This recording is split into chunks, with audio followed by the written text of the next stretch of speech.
When I discovered my wife's infidelity, it didn't come from a dramatic argument or some alarming notification popping up.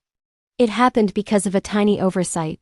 I used her phone one evening to call my mother after my own battery died, and a preview lit up the screen. "Can't wait to see you again, gorgeous." Same hotel as last time. The name attached to it looked harmless enough. Martin, project lead, but my insides tightened instantly. I opened the chat, and everything I had been subconsciously ignoring was suddenly undeniable. Flirtatious pictures, secret late-night arrangements, laughing comments about how her husband would never catch on.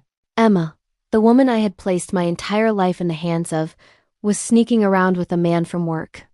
I sat alone in the dark for hours, scrolling through their conversations, feeling as if someone had rewritten my marriage while I wasn't looking.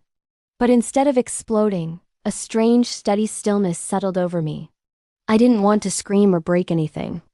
I wanted something sharper, quieter, a consequence they wouldn't forget, a humiliation delivered in calm. Using social media, I tracked down Martin's wife, Olivia. A few searches gave me her contact. I didn't dump everything on her immediately. I typed a subtle message instead. "I think our spouses have been spending more time together than they should. Maybe we should talk." She replied almost instantly.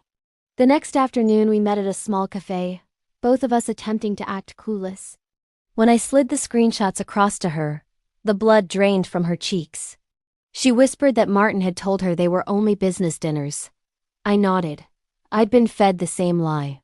Shock turned into a quiet understanding, and then into partnership.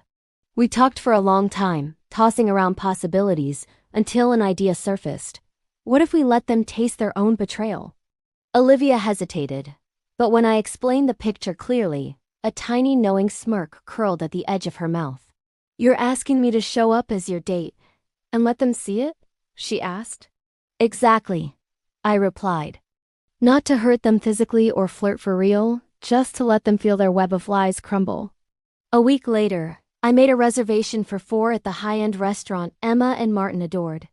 I deliberately booked it under my name, and thanks to a phone call Emma had carelessly taken on speaker, I knew the exact night they planned to be there. On the evening of the setup, Olivia and I dressed impeccably, she in a sleek black dress, me in a fitted suit. We walked in laughing, gently touching each other's arms, loud enough to draw attention. People glanced over, including the 2 faces at the corner table. Emma froze mid-chew, her complexion bleaching white.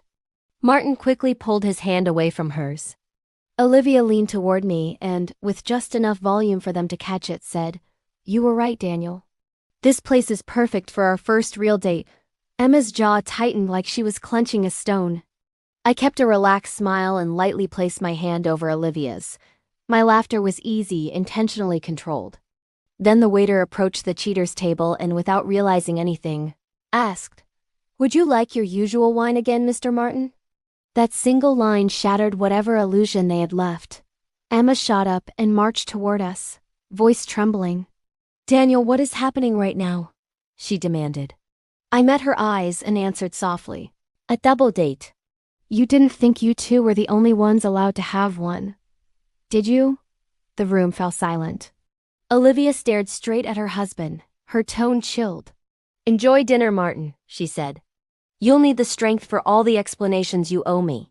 The manager tried to soothe the situation, but I rose, laid cash on the table, and said simply, "We're done here." We walked out while whispers swirled behind us. Emma called my name, but I didn't turn. For the first time, she watched me leave, not with rage, but with absolute finality. Later that night, Olivia and I ended up at a quiet bar, sipping our drinks in thoughtful silence. "Do you think they'll ever understand?" she asked softly. I gave a small shrug. "Maybe, but whether they do or not isn't important. They needed to see that we weren't trapped by their choices." She gave a gentle smile, something that felt less like revenge and more like release. Weeks went by before Emma appeared at my door, crying and remorseful. She said she had cut things off with Martin and wanted another chance. I listened, but when she finished, I closed the door and said, "You broke something that can't be repaired." As I walked away, it hit me. My plan hadn't been about destroying her. It had been about reclaiming my self-respect. Real revenge wasn't about hurting them. Real revenge was showing them they no longer had the power to hurt me at all.